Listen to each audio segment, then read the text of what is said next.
is brought to you by Head Start Basketball.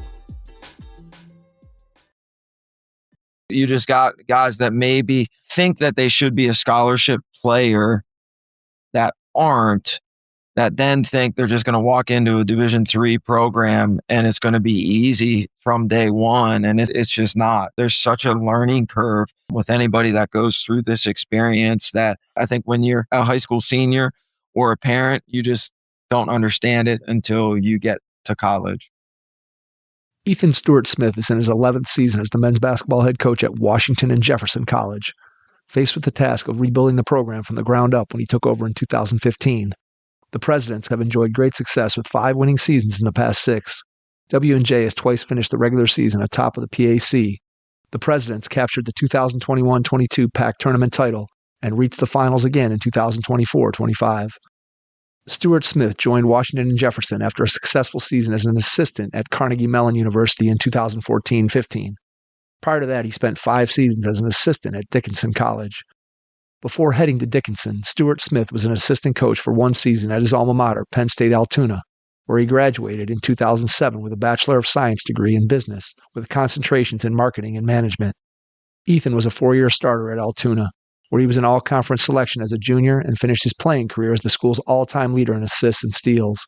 He still ranks in the top 10 in numerous statistical categories for the Lions.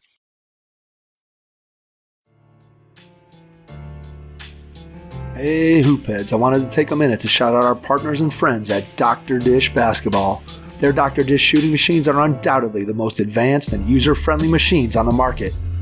Learn more at drdishbasketball.com and follow their incredible content at Dr. Dish B-Ball on Twitter, Instagram, Facebook, and YouTube.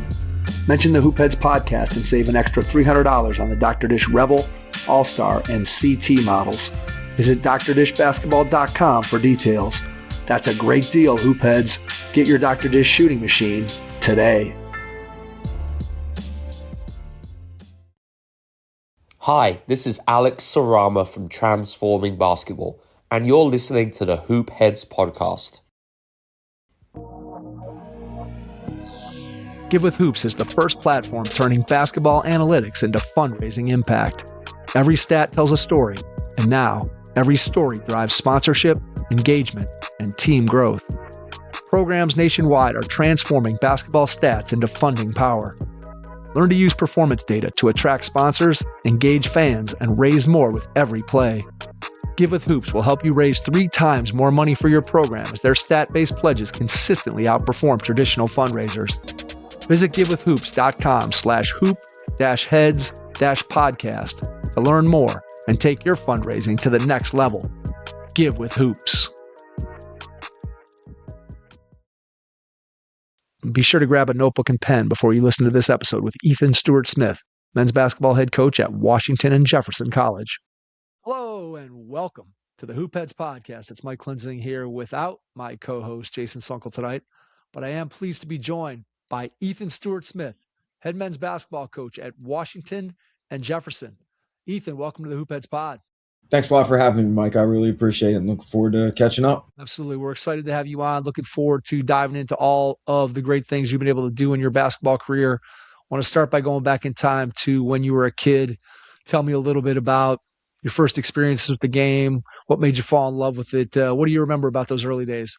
Yeah, I was really fortunate growing up in central Pennsylvania. I grew up just outside of State College where Penn State is, a small town called Bellefonte, right? Again, one of the suburbs, and was lucky to grow up down the street from my elementary school. And at my school, there was an outdoor court. So just kind of growing up, had a big neighborhood with a lot of kids similar ages and, walking distance to the court, just kind of grew up with a ball in my hands. My earliest memories in many cases were just, dribbling the ball down the street to the park to start shooting. A couple childhood friends, had their hoops in the basement as well. So a lot of my earlier memories of being with friends and going to other people's houses and people coming to it always just ended with playing basketball in some capacity, right? Whether, again, it was me fortunate to be able to walk over to the park and really, I think, started to enjoy playing the game there as a younger kid in elementary school and then up to middle school, always being around it. was able to just, again, go there on my own. I grew up with 3 sisters, so we were all about 2 years apart. So I wanted to get out of that house pretty regularly, and again, just wanted to walk down and get shots up at the park. So was really fortunate to be exposed to it there, and then leading up to high school time, played it throughout my entire life, the youth leagues, and then high school, and growing up 10 minutes from Penn State, really got to start playing regularly with just older people pretty much my entire life. That was back in the days where when I'd go to the park in, 6th, 7th grade, there's, 20 people at the court outside playing pickup. So got to play with older folks there. And then going up to State College and Penn State and playing in those buildings, playing with college kids since I was in, 8th, 9th grade as well. So really just started to appreciate the game and play it with, I think it was important to play with older people that were better than me throughout my entire life, which was a lot of fun. I think you was able to learn a lot, again, about the game and passing the ball and all those kinds of things, which is a little bit different these days with just the AAU type scenes. But really got my first exposure with being so close to Penn State and being able to play consistently there. I want to ask you about the pickup basketball scene and kind of compare and contrast it with the way that your guys that you coach today grew up in the game. But before you do that, you mentioned playing games in your friend's basement. Yes. Now, I played a lot of basement basketball when I was a kid. And if your games were anything like mine, they were more of a hybrid of basketball and football than they were pure basketball. Because honestly, we would play in my basement, Ethan. We would play where we didn't even have a basket. We had the steel beam and then the rafters. And so there was one cutout, there was one area between the steel beam and the rafters. That was the basket. So when you're going up to dunk that, your arm is slamming into that steel beam. And I just remember me and my friends just absolutely killing each other. So I'm sure your experience was similar. My gosh. Yeah. One of my friends, they had the cinder block walls, so we didn't put holes in those or anything, but you're bouncing off the walls. Another friend, nice finished basement drywall. We put some holes in that. Then at my house, we actually had one in the kitchen. I don't know how my mother let us do that. We'd have to move the kitchen table out of the way, and the hoop was right above the doorway. So it was a little bit different than I think what some of these guys are experiencing these days. But yeah, it's very different. Your mom, back in the day, geez, everybody had to wait to play. There were winners courts, and then sometimes not even room for losers courts, and you walk in with random people and just have to pick your 5. And if you lose, you don't get on for another hour or so, or you got to go to a back gym or a side hoop. And again, just the overall accessibility with more open runs. I think a lot of basketball is just much more structured these days. It certainly is. There's no doubt about that. And I think you mentioned just learning how to pass and playing with older guys. And I tell people all the time, and anybody who's listened to the podcast on a regular basis knows that I say this anytime we get into this discussion, but the opportunity to play with older players, again, especially as I started going to the courts kind of like you, right? I'm 13, 14 years old. I'm playing with high school guys. I'm playing with adults. I'm playing with college kids. And it certainly puts you in a different spot in terms of just, again, how you develop your game. You have to, when you're 13 or 14 years old, you're not going to be the guy on your pickup team. You got to figure out ways. What can I do? How do I get the ball to the guy who likes to score? How can I play a little defense here or there? Or do all the little things, right, that helps your team win, so somebody will pick me up and I can play again. Yeah. And I think that's something that, again, in today's world has been lost. Clearly, the players today, just from a pure basketball skill standpoint, are far superior to the basketball players that I played with against myself. I just look at the ball handling, the shooting, the skill level that these guys have. And I have no question that the skill level is much higher today. Sometimes I wonder if the competitiveness and the basketball IQ is there in the same way, simply because of the number of games that you played or I played from a pickup. Just from that perspective, again, I know kids are playing a lot of AAU games, and right, that's always the conversation of, our kids playing too many games today. Definitely. And they probably are when you start talking about an organized game. But I would venture to guess that my son, who's a sophomore in college, the number of games that I've played in compared to him is, I mean, it's astronomical how big my lead is when I was a sophomore in college compared to where he is. Because Yeah. again, I just played so many games to 11, win by 2, and 100, playing to 100 one-on-one in my driveway. And so when you think about maybe what your guys are missing out on, how does that impact what you do as a coach to try to draw some of that stuff out that maybe you and I learned naturally just playing pickup basketball on the playgrounds or in the basement or the kitchen, wherever it was? Yeah, I think it's just it's certainly a different world, but just really, I think talking about, like you said, the competitive aspect of it, and I think the conflict too. Like, I mean,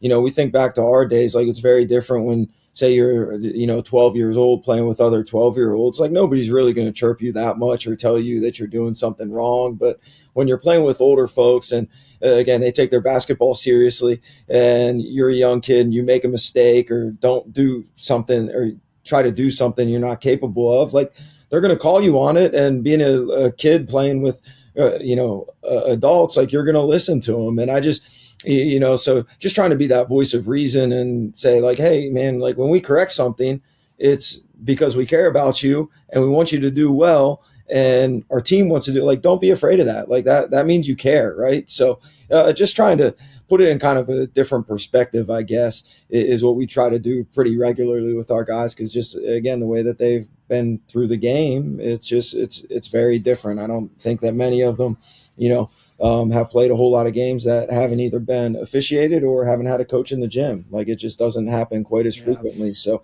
trying to break down those walls of just being a good teammate and doing what's right and listening to your teammates that have been through it before. Yeah, it makes sense. I mean, I think, again, you're always looking for, how can I maximize my players' experience and what they have, and build on the strengths, which, again, clearly I think the skill level of players, as I said, is super high today. And so then it's a matter of, how do you teach them how to apply those skills in a team setting and get the competitiveness and all that. And I think we're all always searching for, how do we get the most out of our players. And I think that was well said in terms of how we do that. When you look back on your time as a young player, and by young player, I'm thinking grade school through high school, is there an adult or two, a coach or two, somebody that you look to as kind of your basketball mentor, or somebody that, when you look back now, you feel like they had a huge influence on who you were as a player, but then also who you've become as a coach? Question. And my path, it was a little bit unorthodox, and I don't think that there's a blueprint really for anybody getting in this business that's consistently the same, which is one of the reasons why I was drawn to coaching, to provide just a stable, consistent experience. Probably like my 7th and 8th grade coach was probably more heavily involved, just always around, driving people to from workouts. Mike Hendershot, Hindu was his name. He coached baseball as well, so we were like kind of together year round. He was our, again, middle school coach. That was the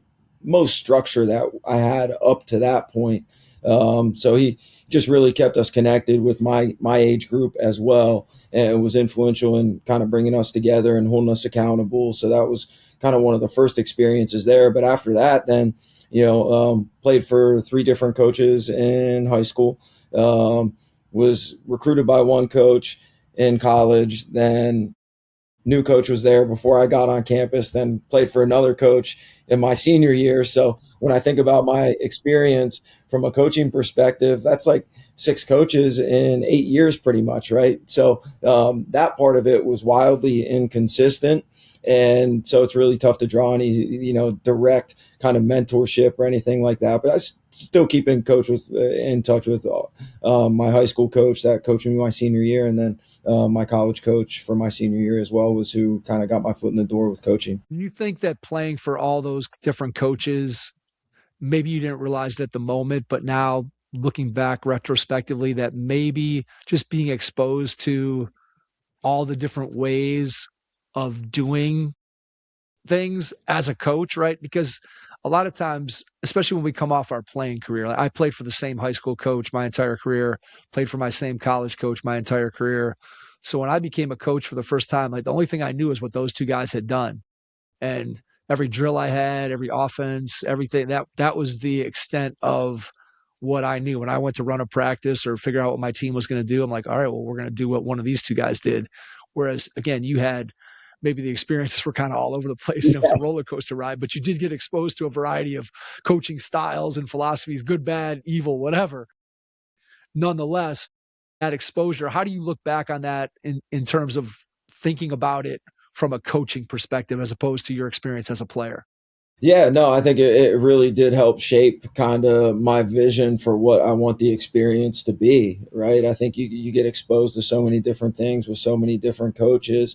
You see a lot of things that you really like about the experience. You see some things that you think could have been done better. And it just kind of really reinforced, again, the fact that one, I want to coach, and two, again, how I think it should be run. Because, again, I was really fortunate to have that type of exposure and just see a lot of different things done a lot of different ways. And a lot of that stuck with me and still kind of has an impact on how we do things day to day. What was your recruiting experience like? And tell me about the decision to go to Penn State Altoona. Yeah, so it was a little bit weird and probably could have done more from my end, just really not having much experience with it, not having any family members that had gone through the recruiting experience, no older teammates or anybody that ended up playing in college. So it was I played my last high school game. I still remember it, man. We lost in first round of districts, and after the game, it was Coach Kenny Macklin was from Penn State Altoona at the time. He came outside our locker room and got an opportunity to talk to him there. Wasn't heavily recruited or anything growing up, again, in central Pennsylvania. Not a hotbed for college basketball, or high school basketball either. We're 3A team, so kind of on the smaller side in the state. I didn't get to go to a ton of exposure events or play AAU or anything like that. So very minimal recruitment, got a couple letters here and there from like a Juniatas, Lev Vals, those types of places. My mother works for Penn State. So that was kind of a natural fit for me, especially, as I'm on this end of it now as a coach and seeing financial aid packages and all that, having to deal with the layers there. I was fortunate that my mom worked for Penn State. So that made sense for me, and I was able to visit campus and enjoyed campus. It was the first year, my freshman year was the first year that we would have been transitioning to Division III at Penn State Altoona. So felt like it was a good fit for me. And again, liked campus. I obviously Penn State's got a great reputation. It was about an hour from home. So felt like that was the right fit for me and decided to go there. And then shortly after that, later in the summer, Penn State Altoona decided to make a coaching change and let Coach Matt go, and hired Armin Gilliam. So the Hammer played at UNLV and was a top 5 pick in the NBA draft, 13-year veteran. So walked into a situation where I got to play for Coach Gilliam for 3 years. So obviously, the name, right, as soon as the coaching change is made. Not a typical Division III coaching change where somebody new comes in, you're like, well, who's this guy, right? You come in and immediately there's name recognition there, no problem in that area, but still had to be an adjustment that, okay, the guy who recruited me, all of a sudden he's not there. Definitely. And I got to make I got to just kind of shift my mentality and then now get used to again, a new guy, despite the fact that the new guy is somebody that at least by name and face, who he is. So what was the experience like playing for a coach who had such a playing career on the level that he did?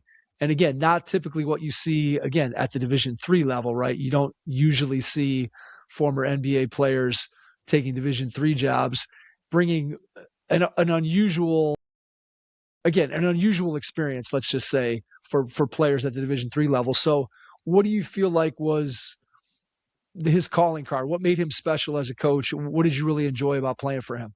He was just really, really honest. And now my teammates and I from college still just joke about it every time we're together. I was one of my college teammates is an assistant at North Carolina Central now, and they just played Penn State over the break. So I was able to go watch that game, and another teammate came to it, and we just laugh every time that we're together about the stories. Cause man, he was just very honest. Obviously an NBA player, like his his competitiveness, it was just, through the roof. And again, I mentioned we were transitioning to Division III my freshman year.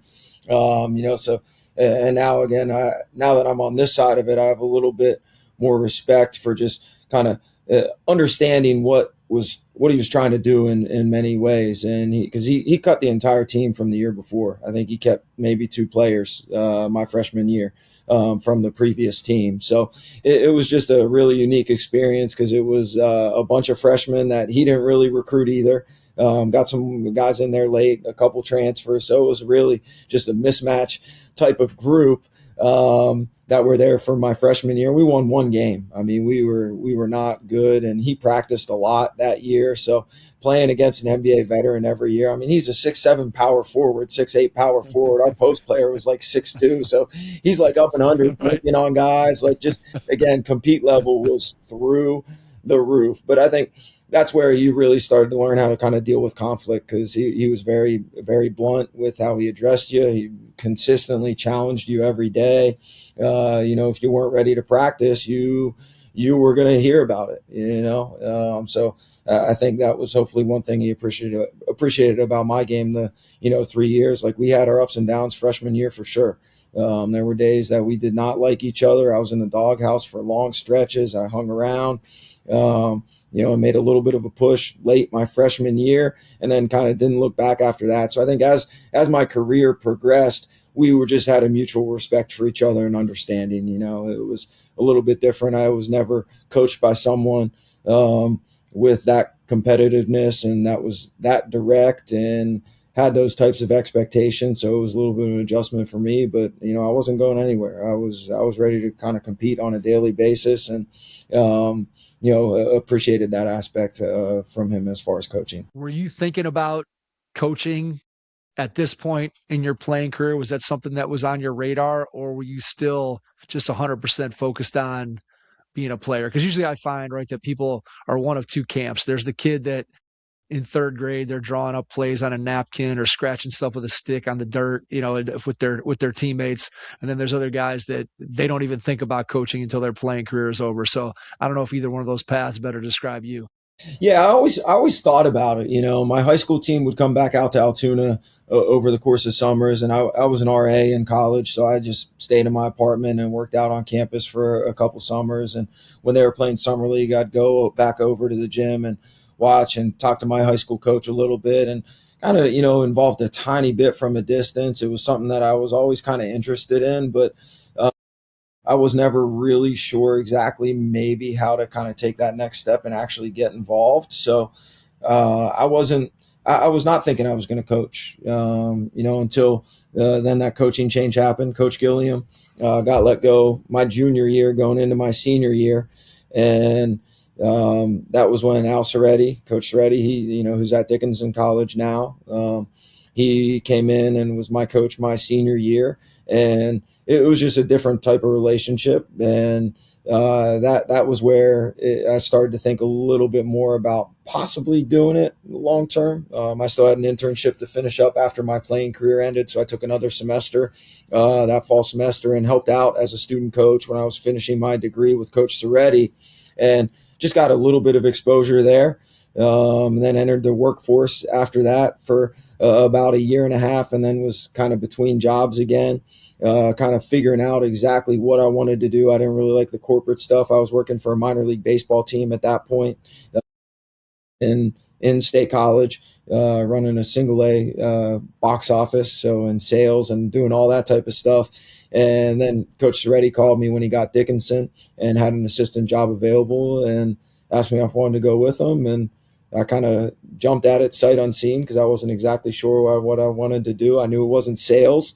Not really knowing that coaching is so much sales. But that's when it really started to hit once Coach Soretti got Altoona. I was able to spend the year with him and just learn. And it was much more relationship based with his coaching style as opposed to Coach Gilliam's. And again, that was eye-opening for me, and it was really influential in kind of me getting my foot in the door. Yeah, 2 different styles, right? Again, going back to what we said a little bit earlier, right? You're learning from different people in terms of not just what they're doing on the floor in terms of X's and O's and philosophy, but just in terms of demeanor and just approach with players and relationships and all those kinds of things. And I'm sure as you go through and you're going through your career, you're able to look back on those and reflect and say, hey, this is something that I really liked about this guy. This is something that I, maybe didn't like as much. And you're trying to take those bits and pieces along as you go. So when you think back to getting that first assistant job at Dickinson, obviously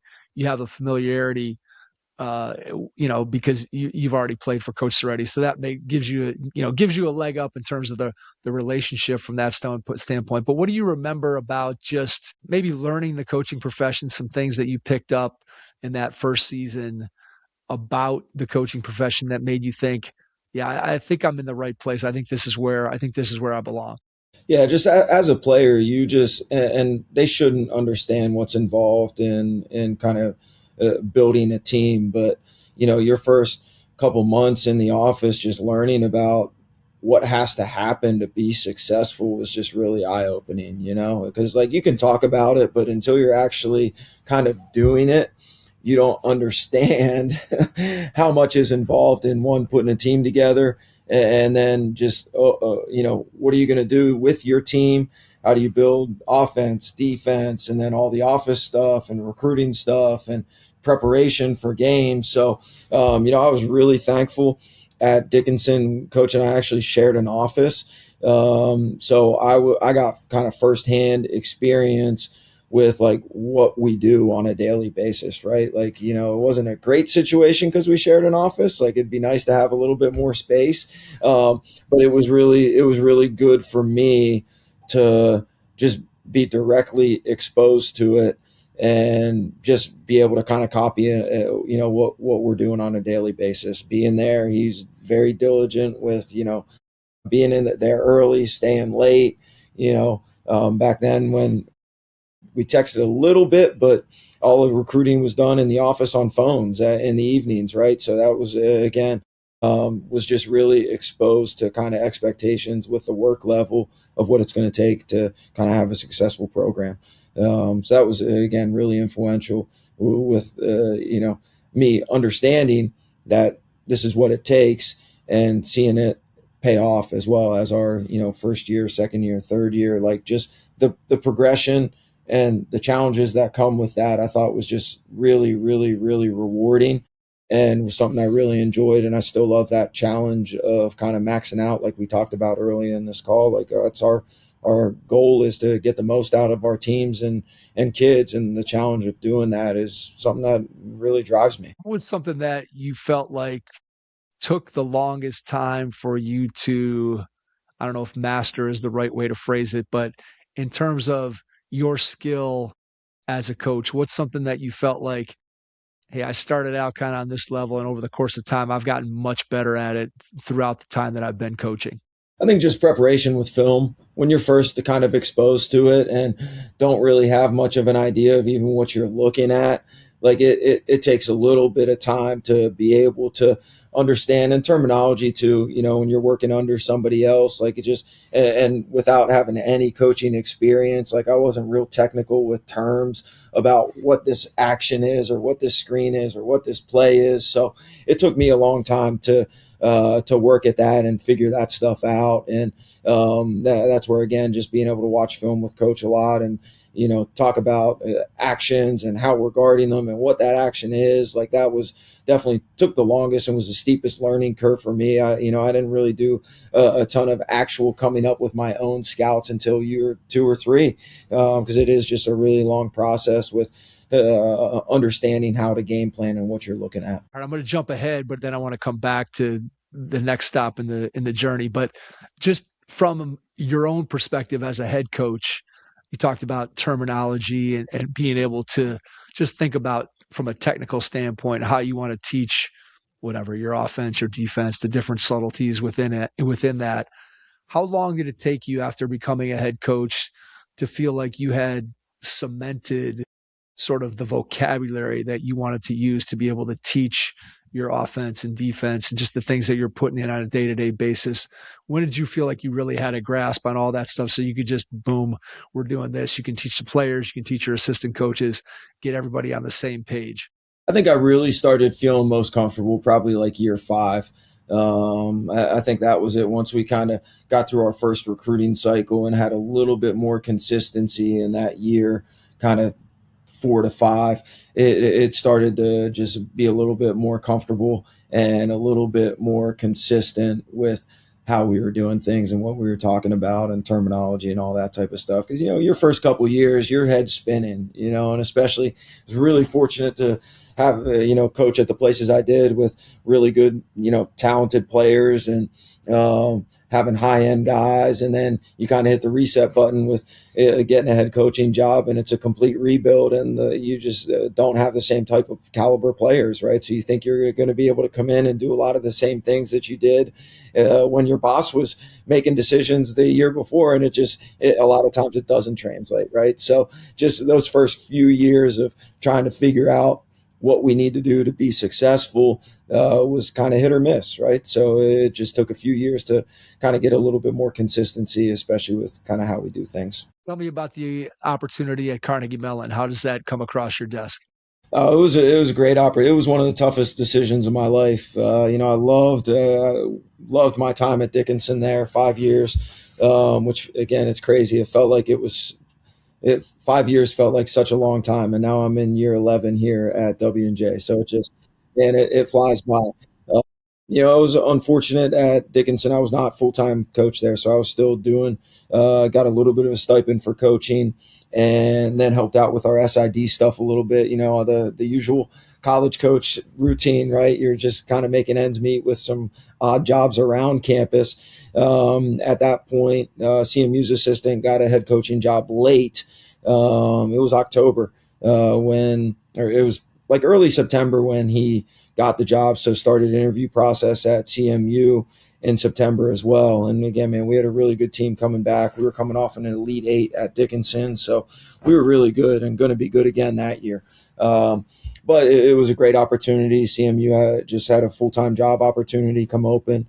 Both of my parents grew up in Pittsburgh as well. So I spent a ton of time coming out here in Western Pennsylvania throughout my childhood, visiting grandparents, aunts, uncles, all that stuff, right? So my sister lived here at the time in Pittsburgh. So it just was a really natural fit for me.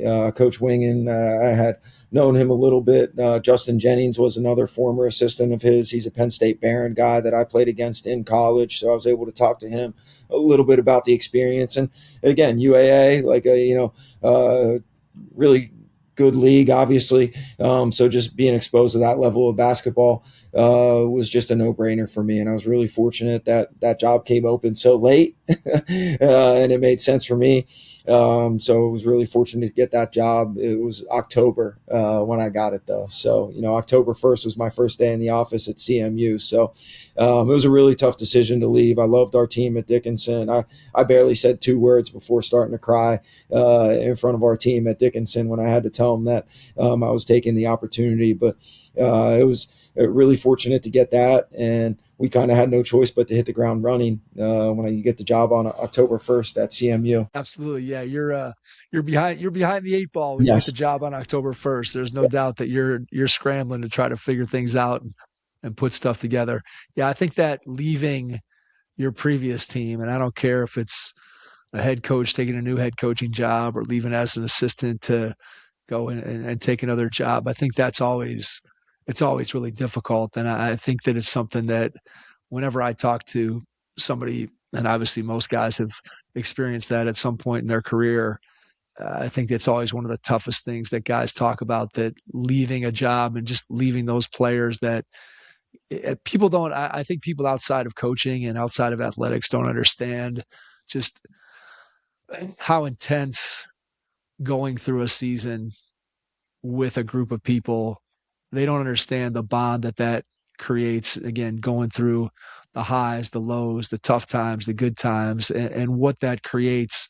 And then to have to walk away from that, I'm sure was really difficult. You could have showed them your paycheck. You could have just showed your guys there, like, hey, this is my paycheck for the last season. Yeah. probably, nothing against you guys, but Yeah, I'm trying to upgrade a little bit definitely. from the paycheck Yeah. that I'm getting here. So I'm sure they would have understood.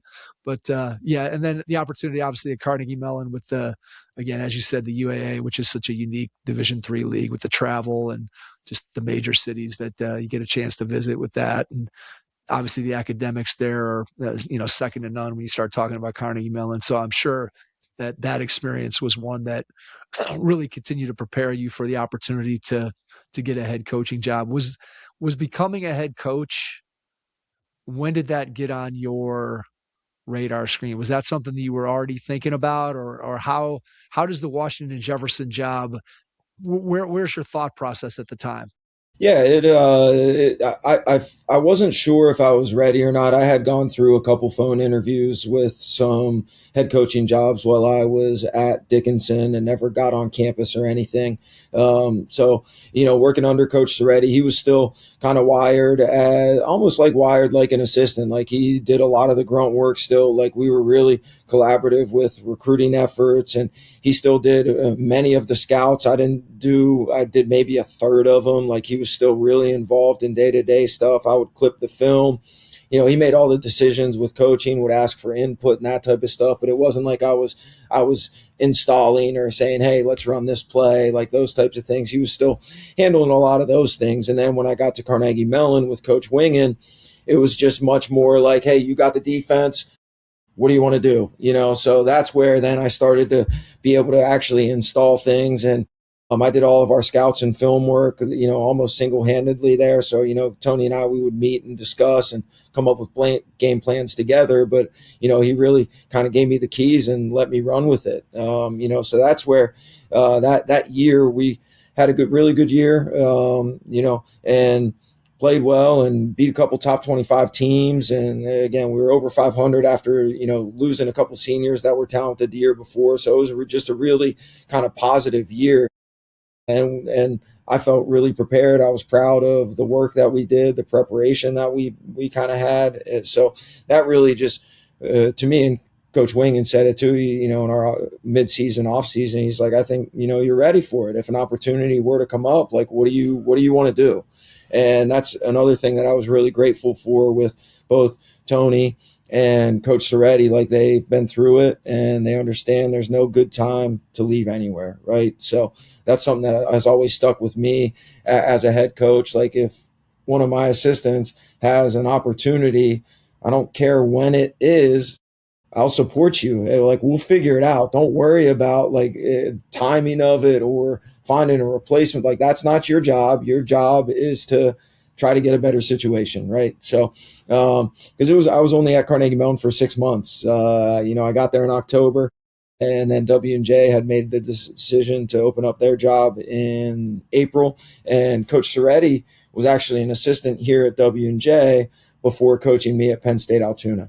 So as the longer I do this, you also start to realize that the relationships matter. And many people, have pretty deep ties to a lot of different places, then that influence can really help. So I wasn't really sure if, I was going to have a head coaching opportunity after year one at W&J, or after year one at Carnegie Mellon.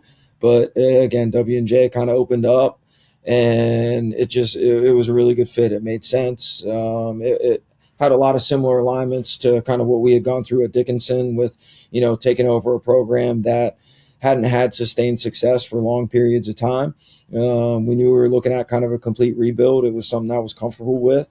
Felt like the school in general had a good infrastructure and we're moving in the right direction with some facility projects and those types of things.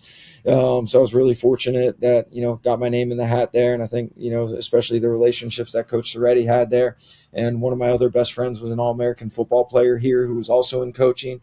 So he knew the AD, trainers, some people that were involved on the interview process. So there were just some pretty nice, deep relationship ties to W&J that really helped me get my foot in the door. And at the end of the day, helped solidify the job. What were some of the key questions that you had for them during the interview process and when you were making your decision about whether or not you were going to take the job? What were things that you wanted to know from the administration about whether it was the support for what would eventually become your program. Just talk to me a little bit about that. Yeah, I think you just want to know, is there an investment in the program? Like, do we care about being successful here, right? And if the answer is no, then our vision is not going to align. But it was really self-explanatory. I didn't have to ask a ton of specific questions because they had the renderings and drawings and everything all ready to go with these major investments in athletics here. So when I got here, our building is from the 1970s. And now this year, 11 years later, we just finished our $3 million locker room renovation downstairs. And this whole building now that was built in the 1970s has now been completely renovated top to bottom. So I just wanted to make sure that I was in a good situation that valued winning, that had a good academic reputation. When you think about the liberal arts rankings, ours is near the top in the league. We're a top 100, small college, private liberal arts college. So wanted it to be a good academic experience where we're going to be able to recruit more than just Western Pennsylvania. And there's been a commitment here from a facility standpoint, from an admissions standpoint. It's been a really good experience where we feel supported and feel like we've got what we need to kind of be successful here. And again, I think at the end of the day, that's what you want out of the experience. You want to be able to provide your team with things that college athletes should get. They should have nice facilities. They should have a weight room. They should have a locker room. Like, they should have travel gear, like all those types of things that we don't have to nickel and dime our families for. That first year, if you think back to that time, and you said it was a rebuilding job, and clearly it was, but when you think about day one, and obviously as a brand new head coach, first time head coach, you have a vision that you've built up over the course of your career of what you want your program to look like, what you want to do, what you want the culture to be, all these things, right? You have a picture in your head of what you want it to look like. How different was the process of implementing that vision than maybe what you thought it would be prior to becoming a head coach, if that question makes any sense? Yeah, no, it really like comes out and punches you in the face day one. You always think that, I think as a coach, you think you're just going to be able to step in there and you're like, because of me, we're going to get 10 wins or whatever the number is. Like, you just really kind of overshoot it. And it took one practice to realize that we got a long way to go. And again, when I say complete rebuild, man, we ended my first season with 6 healthy players as a college basketball. Holy cow. So yeah, I think that's the other thing. When you're a young coach, you kind of have to draw a line in the sand, and you're either with me or not. And, it's okay to not be on the same page with people. So, there were probably 3 or 4 guys that, thought we might be involved or on the team in some capacity. And then you talk a little bit more and the visions just don't align and you just go your separate ways. And that's okay too, So that first year was just, it was a bumpy ride. We had some injuries and just some guys that weren't college basketball players. We had some managers from the year before playing for us, like guys that just really weren't recruited, and they showed up. And I think when you think about toughness and effort and the amount that they cared, like that was near the top of the 11 years that I've been here. But we just weren't built to be successful in any capacity that year. So we had to get a big recruiting class in there. It was just, again, 6 healthy guys first year. We're playing zone. I'm not a zone guy. I have no idea what we're doing with zone. Just have to protect our players. Like, it was just right. It was a very humbling experience after again being in really different situations at CMU and Dickinson. What do you feel like you put in place culturally that first year? Obviously, the conversations with guys who had previously been on the team, who, as you said, we're going to go our separate ways.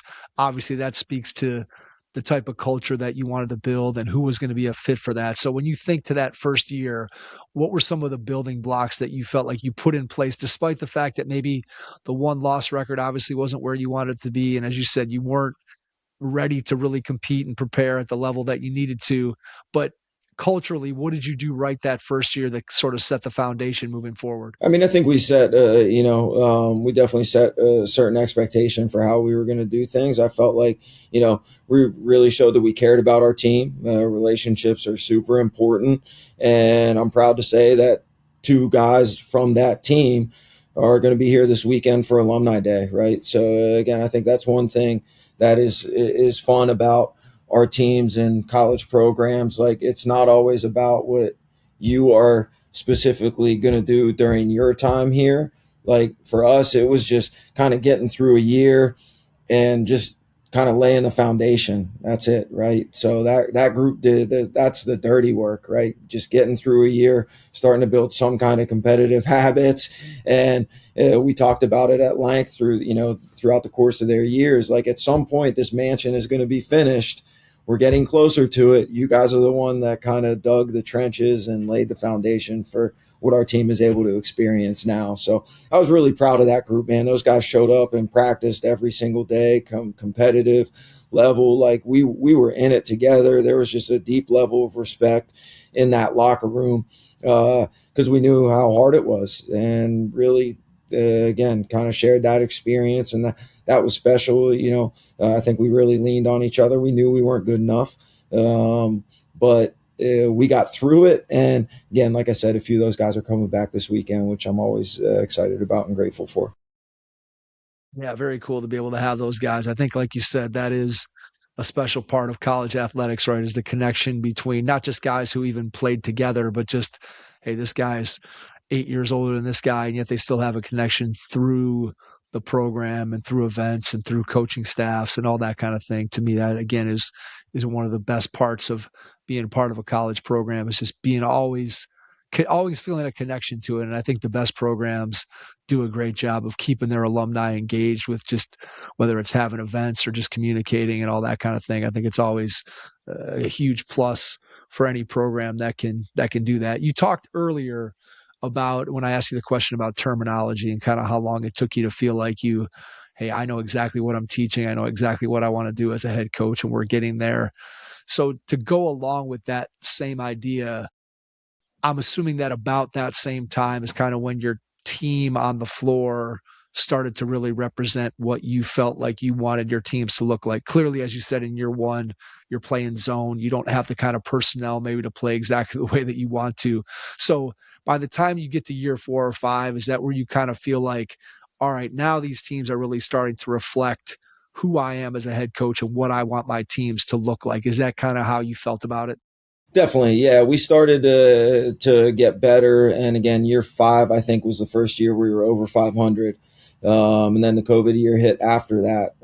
So that year, to really help kind of get us to that next level, I wanted to play fast. I didn't have a ton of experience playing fast, especially on the defensive side of the ball. So another kind of influential piece of how we've gotten to where we are was just with hiring my current assistant now, Evan Benor. Coach B, he came from East Stroudsburg. He was a GA there, and they press, and one of the best pressing teams in the country at the Division II level. They were in the Elite Eight his first year there as a GA. He was bouncing around after leaving East Stroudsburg, and again, I was eager to learn more pressing to get tempo kind of moving, and was really fortunate to hire him. And I've now passed the reins. Now he handles all of our full court pressure. I'm the half court guy. But that's really allowed us to kind of change how we play and solidify the tempo that I had kind of envisioned. And it's a really collaborative experience. He's essentially an associate head coach, handles a lot of the recruiting and game day coaching. He completely coaches the press and full court pressure stuff. So that was another kind of big help to getting our program to where I felt like we could be, right? With that style of play and tempo. He's done an incredible job of getting us to that point. So there's one way that you learn, right? From hiring good people, and you learn from them. But obviously, as a head coach, and somebody who loves the game, you're also trying to improve and get better and work at your craft all the time. So from your perspective, if you were going to give advice to another coach at the college level in terms of where do you go to learn and continue to improve? Are you going to mentors? Are you reading? Are you watching YouTube clips from European pro teams? Are you watching the NBA? Are you watching other college programs? Yeah. Probably a little bit of all of the above, but Yeah. just maybe give me some of your favorite resources for growing as a coach. Yeah, I think, it's similar to like highlight tapes and that type of stuff. You see some blurbs pop up everywhere on Twitter. The algorithm's got you, right? So I'm constantly seeing many bloggers and YouTube folks just posting clips and stuff. So I think that's a good early exposure. And then with Synergy and everything, we're able to just hop in and just watch film on teams in the off season, right? So when we think about, how we build our playbook, especially on the offensive side, like now the resources are endless, so I've got some other groups of coaches. There's, 6 of us that talk every single day, basketball stuff, off season, we're calling, we've done back in the COVID days, doing Zoom sessions on certain topics and those types of things. So I think like many of us, it's a balance between the film work and watching and studying teams on Synergy, and then bouncing ideas off of your, other coaching friends. Fortunately for us, some of us played each other this year. So I think there's no better resource than exchanging scouts and talking about our teams after we play each other to just get better. So I'm really fortunate to have that network of guys that we can talk about basketball type of stuff. All right, if teams are doing this, what do you like? Teams running ball screen motion, what options do you like out of motion to if a team's guarding it this way? So it's definitely a group effort with looking at up stuff on Synergy and then just picking up the phone and talking to friends. How often do you find something cool and you're like, I love that, but it just, for whatever reason, doesn't fit with either your personnel or just your system? How often does that happen? Every day. Oh, I've got so many things bookmarked in my Twitter that I'm like, all right, someday maybe we'll be able to pull this out and it'll make sense for us, right? But yes, and I think that's the other hard part sometimes as a coach with the access to information that we have now. Like, how do we implement it all in a way that makes sense, right? Because you want it all to flow, you want everything, but there's just so much stuff out there. There's just not enough time to get everything in that you want to. I agree. I'm not really even coaching a team. Yeah. I'm like the assistant coach for my daughter's 10th grade AAU team. And I probably have a Twitter bookmark page of like 45 or 50 baseline out of bounds plays. Yeah. Like, I'm like, what am I doing? Like, why do some of them are like lobs for dunks to the guy who's 6'11". I'm like, I have 10th grade girls. I don't think this play is really going to work for us, but I'm like, it looks really cool in this particular highlight. So I can completely relate to sort of the picking and choosing. So when you talk about putting together a cohesive plan that works for your team, at this point in your coaching career, do you feel like you have a pretty good rhythm? Let's go back to the fall, right? Division III recently adds the 8 practice days that you can use outside of the normal time. But how do you organize your preseason in terms of getting things in, right? If there's a pacing to it to make sure that you get everything that you need to be prepared for that first game. So just maybe walk me through kind of what the process looks like for you, thinking about it and then putting it on paper and then putting it out on the court with your guys in terms of that preseason. Yeah, really. Once we start getting ready for things, like, I got the big whiteboard in my office and it's just got everything, all right, offense, defense, all the layers to it. But my kind of thought process, the longer we've done this, is what do we want to be good at? That's first and foremost, right? What's kind of our identity? So we're going to practice those things the most early on, right?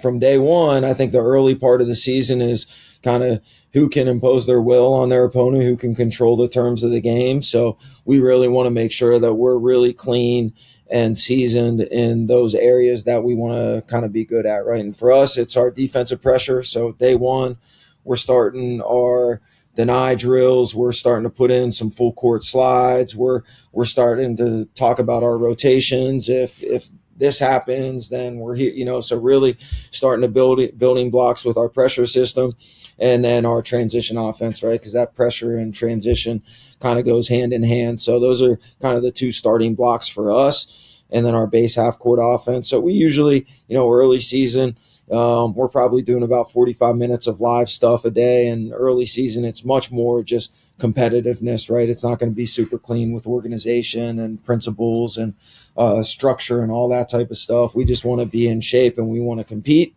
So about 45 minutes of live, probably do about 30 minutes of teaching where it's breakdown stuff. Here's how we guard these actions. Here's some pressure stuff. And then, we've got another, say, 45 minutes or so left of more just skill building stuff. Because again, I think at the Division III level, that's kind of one of the toughest things for us since we don't have as much time in the off season to build skills because we don't have individual workouts.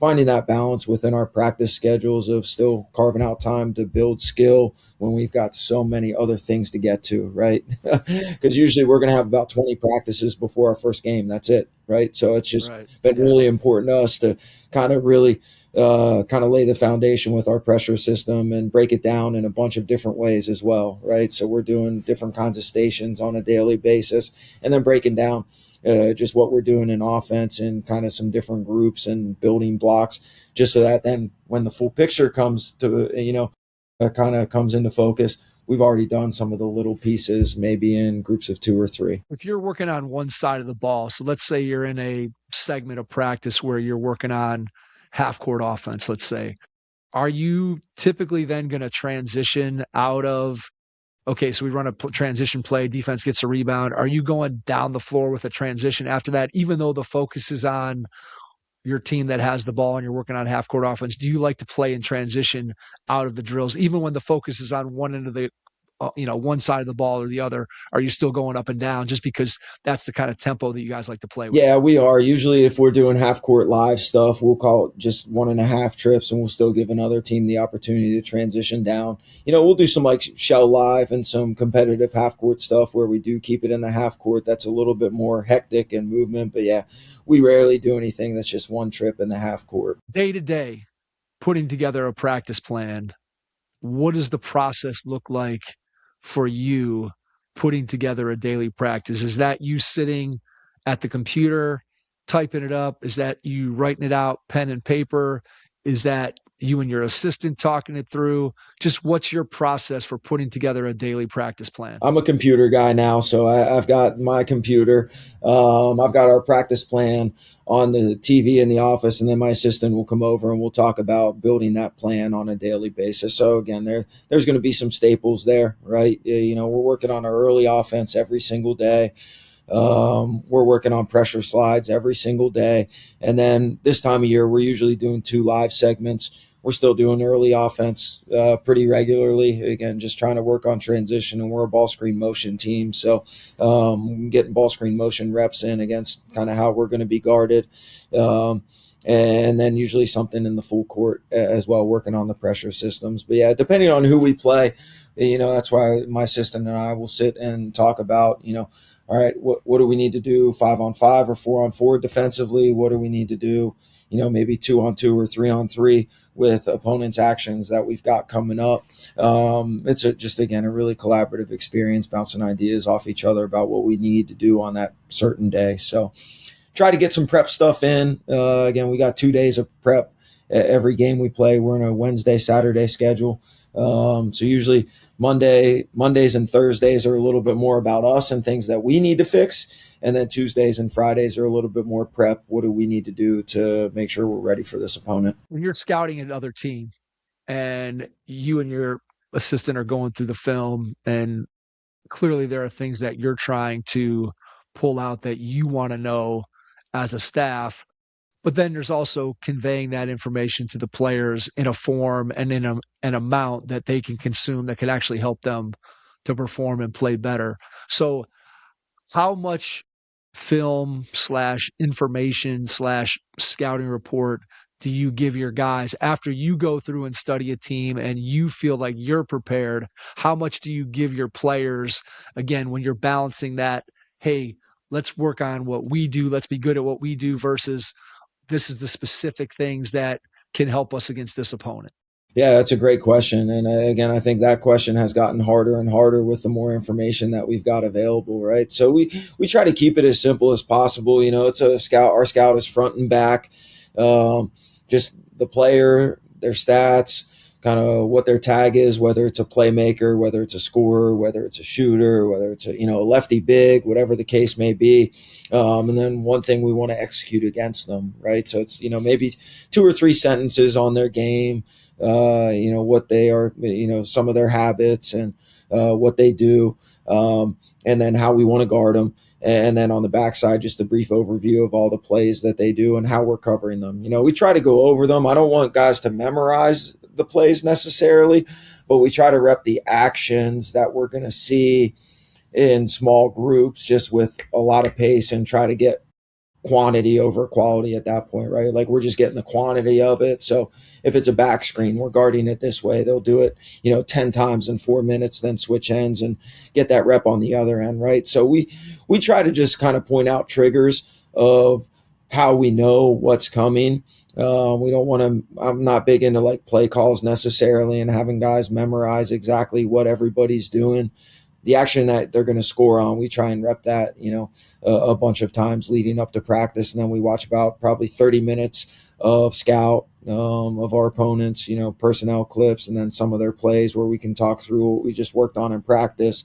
And then, another probably 15 minutes or so of their press offense and, the slides that we want to take and how we want to match up and those types of things. So usually film is about 45 minutes to an hour the day before games. What's the pregame talk look like in terms of reviewing any of that information, motivation? What's your philosophy on you're in the locker room waiting to go out on the floor? What does that look like for you? Is there a typical pregame talk, or do you kind of go by feel? Yeah, a little bit by feel. It's always, reviewing the scouts. So we got on the board, we got our personnel listed, we got all their, what plays they're running, and in our terminology, so guys know what to expect, what they're doing defensively. Hey, remember they're gonna blitz ball screens, so we got to make sure we drag it out and hit call it the sprint raise guy who shake action, right? So just reiterating what we're doing against offense, defense, and then certain themes come up on different days depending on who we're playing, how practice has been. So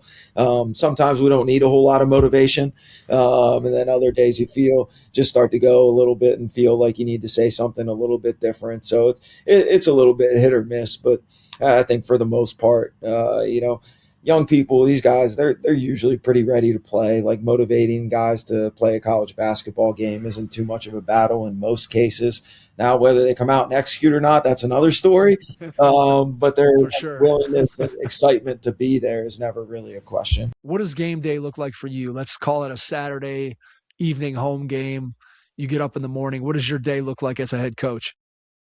Depends on what my wife is doing that day. Again, we mentioned it. We're both college coaches, so sometimes it's getting up and hanging out with the kids a little bit while she has practice, and then we flip flop. But usually we'll do a shoot around on at 10 o'clock or so Saturday morning. So I'll get up, have my coffee, make breakfast for the kids, and then come into the gym usually about a half hour, 45 minutes early, get our practice plan together, just kind of review my end game stuff. And then, I like to be here for our women's game. That starts at 1 o'clock. So I'll go home after our shoot around, hang out there for a little bit, help out with the kids if needed.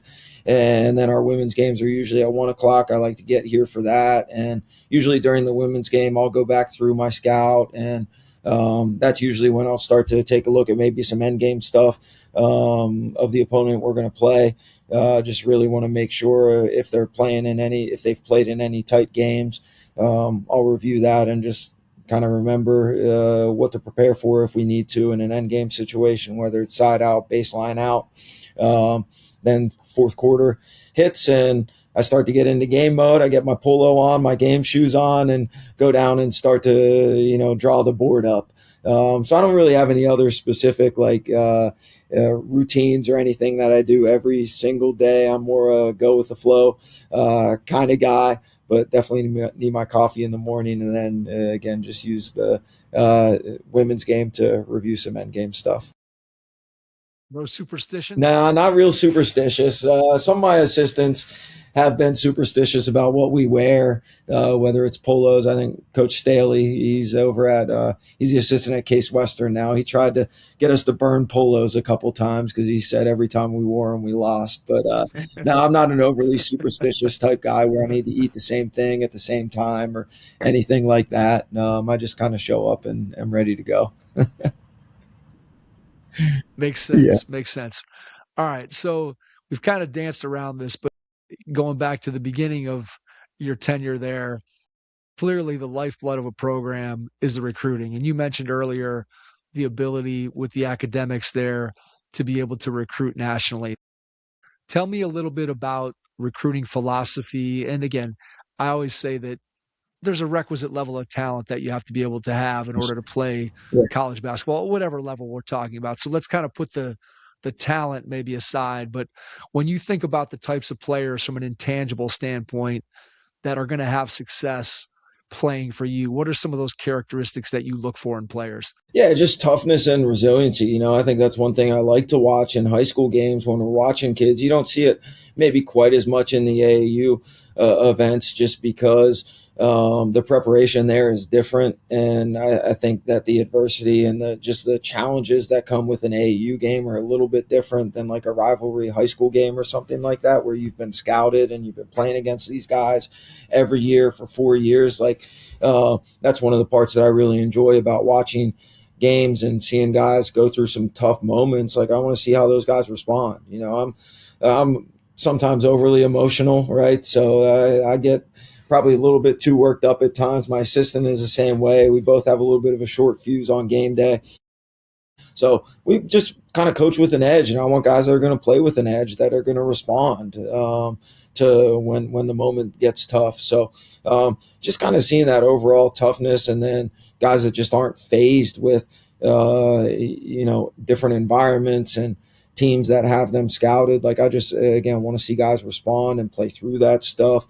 And guys that come from winning programs is, I think, also something that's really important. And I feel like we've done a pretty good job of building a roster with a lot of guys that came to us from high school programs that won a lot of games. And I think that's another skill that's very underrated.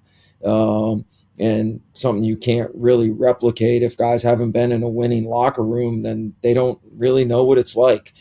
And that has been a big thing for our program. I mean, even when we're down in games, we just got a locker room with a lot of guys that have been in that situation before, whether it's high school or now with us, where they just don't think that they're going to lose. And they also understand what it takes to be a part of a winning team when they've been on winning teams. So I think those coming from winning programs and just seeing how guys handle tough moments is really important in the recruiting process. What's the most misunderstood thing by high school players and their families when it comes to being recruited? What misinformation do you see out there when you're talking to families and talking to players?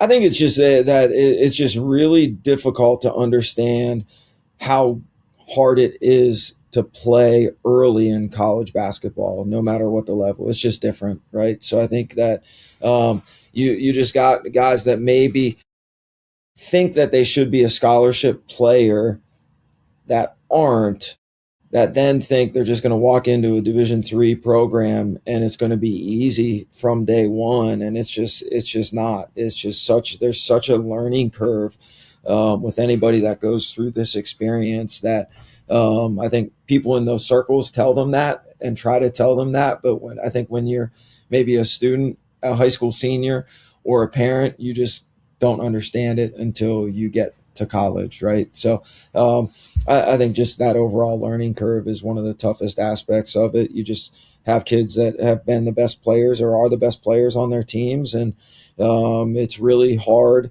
for the player to go through that and kind of hit the reset button in college and have to kind of earn everything. And then parents who have watched their kid be really successful for 3 or 4 years at the high school level think that they're untouchable, and then they get to college and they're not quite good enough or ready from day one, right? So I think it's just takes a little bit of time and honesty through the recruiting process as well to say, hey man, this may happen a little bit slower than you would have liked. It just takes a little bit of time for families to understand that. And I'm thankful we've got great families. Like, you see a lot of the horror stories coming from high school programs about pressure with coaches and all that type of stuff. And we've got incredible families that are supportive of us and our team and our players. And I'm glad I've never had to really deal with any of that type of stuff. Talk about building the relationships with guys once they get on campus. So obviously in the recruiting process, you're trying to find guys who are going to fit your personality, who you feel like can excel. Once they get there, what are some of the things that you do to continue to build those relationships? One of the things that I think is always challenging, right? Division III level, your roster is typically bigger than maybe it is at some of the other levels of college basketball. So you're going to have guys at the back end who maybe aren't getting the kind of minutes like you just described, right? They may think, hey, I'm coming in and I'm going to play. And now all of a sudden they're not playing. And we all know that players oftentimes equate playing time with that relationship with their coach. So how do you build relationships with your star player and player 20 on your roster? What are some things informally or formally that you do to try to, again, make everybody feel a part of it and stay connected to each player on your team? No, it's really hard. That's one of the hardest parts of this job, especially at the Division III level with limited coaches in many capacities, right? I mean, there's two of us. So it's myself and Evan, my assistant. So you got to be really mindful of it and work at it. And that's probably something we got to continue to do a better job with, right? But some things we do early on, we'll have probably 5 or 6 individual meetings throughout the year where we're real transparent about expectations. And again, this whole experience is really collaborative for us. Like, I want feedback from our guys. I want to know what they feel like we can do better as a team, as coaches. So like, we try to ask questions and reiterate that, it's an open door, man. If you have questions about why things are the way they are, like, come in, let's talk. And we've got guys that take advantage of that, right? So from a formal standpoint, we're getting in front of them, 6 times a year. We're talking specifically about basketball, summer plans, internships, grades, like all that type of stuff, right? Outside of that, we'll have a couple team meetings. We always got team barbecue every year at my house too. So it's good to get all the guys over to the house and just have some downtime there with our team meals and everything like that, which is always really fun. And then just try to make a mindful effort anytime, we can walk through the gym every day and somebody's getting shots up. Different guys are getting shots up at different points throughout the day. So just make it a point to go just have 5 minutes of talking to guys, while they're getting shots up throughout the course of the day. Then outside of that, when it's a roller coaster year, when things are going up and down, we'll do some smaller, more individual film sessions as well, just to keep tabs on guys, right, and see what's going on. Here's things that we're seeing, just being able to talk about those types of things. So, and then also early season, we're in the weight room a few times a week. We're lucky to have a strength coach, so I'm able to just pop in and say what's up to guys in the weight room in a little bit more of an informal capacity, both in the preseason and then after our season as well. So, we're trying to see guys in the preseason almost every day. Guys are in here for pickup or shots. We're checking in, we're talking. Same in the postseason, Once the season starts, we see each other for 2 hours a day, every day, pretty much. So we get plenty of FaceTime throughout the course of the season. But it's definitely hard as a coach with a roster of 22 guys to make sure we're carving out enough time to meet the needs of every single guy. In postseason meetings, what do you go through with the players on an individual basis in terms of giving them something to shoot for in the summertime? Workouts, skill things that they should be developing. What do those postseason meetings look like? Yeah, first we try to do one immediately after the season too, because I feel like anytime that I've waited a couple weeks, like things start to slip away that you were feeling when the meeting or right when the season ended. So we'll meet as soon as the season ended and just get feedback. Hey, how'd you feel about the year in general? What did we do well? What did you do well? What are things we need to improve on? And then the last part of it is just role development for us, where we give, just honest feedback about the year. Here's what you did well. Here's why things went the way they did, for good or bad. Here's what you need to do if you want this to happen, right? And then talk about goal setting as well. I think, what's your goal for the spring? And for me personally, like, I'm pretty hands off in the spring. Our goal, as a team, is to hopefully be playing into March, which means we would have had a 6.5 month season at that point. So if a guy doesn't want to pick up a basketball for 3 weeks or a month, that's cool with me. Like, you need to kind of reset. Then usually after spring break, we'll hit it, get back in the weight room, and ball better find its way back into your hand for the last couple months on campus. And then we'll meet again before guys leave campus with a specific plan, right? All right. How'd you feel the spring was? Did you improve on any of these areas? All right. Now, summer plan, here's what you need to do. How are you going to do it? What gym are you going to? Or do you have a job? Are you lifting in the morning? Are you lifting in the evening? Just trying to be a little bit more definitive with the execution of what was talked about in the meeting, right? So, and that's a combination of looking at our stats, and, we're fortunate with Synergy. It's got the analytics on it as well. So we can kind of build a picture of improvement areas with some film work and with stats and some strengths too. I think it's very important that our guys are making sure they maintain strengths that they've had worked on for years to build, right? So it's always a couple of things that we need you to maintain, and here are 2 things you need to do a little bit better. You give them specific drills and say, hey, we want you working on X, Y, and Z? Or is it more, hey, you're a post player, we need you to really develop your post play? Or, hey, you're a guard, you got to get better handling the ball?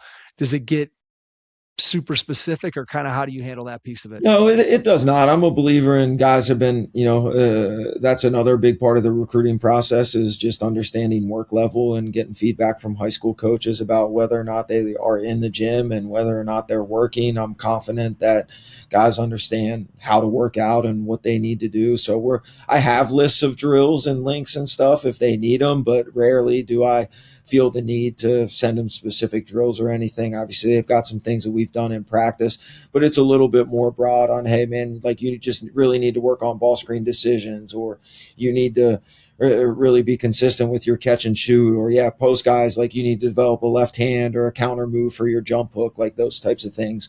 And then say, hey, if you want more feedback or specific drills, like, come talk to us. But I'm just confident most guys are able to kind of figure that stuff out on their own. Or a lot of guys now have trainers when they go home and are working out with either other college players, or they're working out with a trainer, which is great. Right. Again, it's good to get pushed by somebody else. Yeah, I was going to be my question, like, what percentage of your guys are working with a trainer over the summer?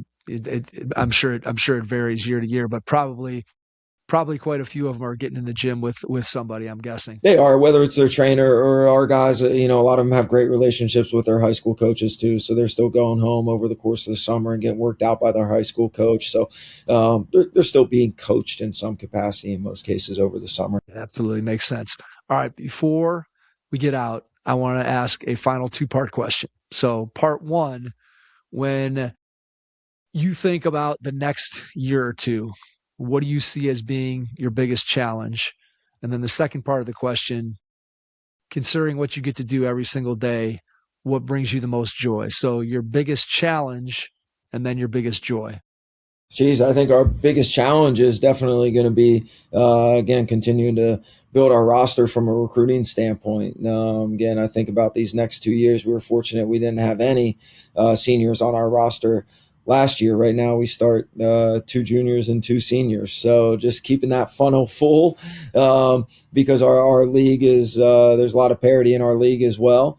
Since I've been here, this is year 11. I think there've been 7 different teams that have won our league title. So super competitive. Just need to really build a really good recruiting class for this next year. I think by far is going to be our biggest challenge.